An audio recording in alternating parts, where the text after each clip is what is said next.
उन्नाव में एक बकरे पर अल्लाह लिखा हुआ फोटो इन दिनों सोशल मीडिया पर तेजी से वायरल हो रहा है।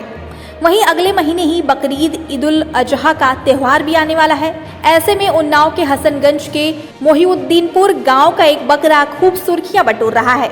बकरे को देखने के लिए दूर दराज से लोग भी गांव में पहुंचने लगे हैं। बकरे के मालिक का कहना है कि इस पर अल्लाह लिखा हुआ है, जिसकी पुष्टि स्थानीय मौलवियों ने भी की है। हालांकि शहर काजी ने इसकी पुष्टि नहीं की है। शहर काजी मौलाना निसार अहमद मिसबाही ने कहा कि जब बकरा ईद आती है तो हर साल इस तरह के मसले सामने आते हैं।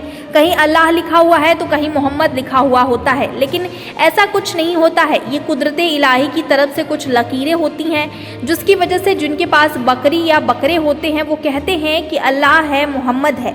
इससे उनकी कीमत बढ़ जाती है और बकरे की कीमत को बढ़ाने की वजह से ये सब बातें सामने आती हैं। लेकिन बारीकी से देखा जाए तो ऐसा कुछ भी नहीं होता है। शहर काजी ने कहा कि कहीं कहीं ऐसा होता है कि वाकई अल्लाह लिखा होता है, लेकिन इस बकरे पर अल्लाह लिखा हुआ नहीं है। सिर्फ इस तरह की दो लकीरें हैं। इसको ये नहीं कहा जा सकता कि अल्लाह लिखा हुआ है।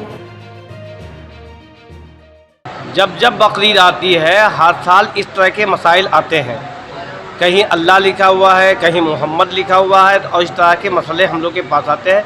हालांकि ऐसा कुछ नहीं होता है। ये कुदरत इलाही की तरफ से कुछ लकीरें होती हैं, जिन लकीरों की वजह से जिनके पास बकरी या बकरे होते हैं वो ये कहते हैं अल्लाह है, मोहम्मद है, उससे उनकी कीमत बढ़ जाती है। अपनी कीमत को बढ़ाने की वजह से ये सब बातें आती है, वरना हकीकत में अगर बारीकी से देखा जाए तो ऐसा कुछ भी नहीं होता। हाँ, कहीं कहीं अल्लाह ताला अपनी कुदरत को जाहिर करता है, कहीं कहीं ऐसा होता है कि वाकई अल्लाह लिखा होता है। लेकिन जो अभी मैंने जो देखा है जानवर, उस पर अल्लाह नहीं लिखा हुआ है। बस इस तरह से एक दो लकीरें हैं, बस उसको ये नहीं कहा जाएगा कि हाँ अल्लाह लिखा हुआ है।